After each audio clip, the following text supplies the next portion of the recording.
En briguant la fonction suprême, j'avais déjà fait le choix de l'action rigoureuse au lieu du populisme facile aux retombées politiques pourtant si souvent immédiates. Oui, l'argent facile ne circule plus, comme c'était le cas. J'en conviens. Mais l'assainissement des finances publiques que nous avons engagé dans tous les secteurs permet d'une part de mobiliser davantage de ressources propres et d'autre part de mieux orienter ces ressources si maigres vers les investissements pertinents, productifs et d'amélioration du cadre de vie. En effet, tous les efforts entrepris ainsi que les sacrifices consentis pourraient s'avérer vains si nous n'engageons pas résolument notre administration publique, les sociétés et offices d'État dans la voie de la bonne gouvernance. Celle-ci doit s'accompagner d'une lutte implacable contre la corruption et l'impunité. De vastes réseaux de fraude ayant occasionné des pertes énormes à l'État ont été ainsi démantelés dans plusieurs structures de l'administration publique à la suite des audits.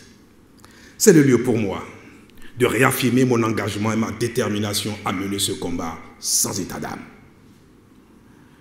Il est d'autant plus nécessaire que la corruption a atteint depuis de longues années maintenant un seuil insupportable et constitue un frein à l'essor économique de notre pays.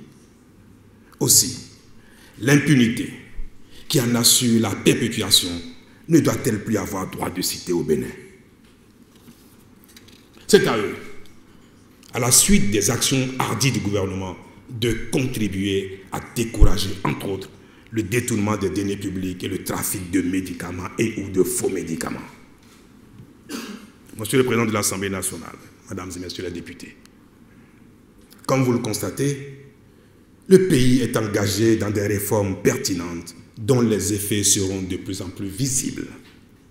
Ma détermination ainsi que celle de mon gouvernement reste intacte. Ma volonté de transformer notre pays n'a jamais faibli, y compris dans certaines circonstances où la vie peut nous faire traverser des épreuves inattendues. Mais aussitôt qu'elle reprend son cours normal, c'est pour décupler nos forces et notre passion pour agir.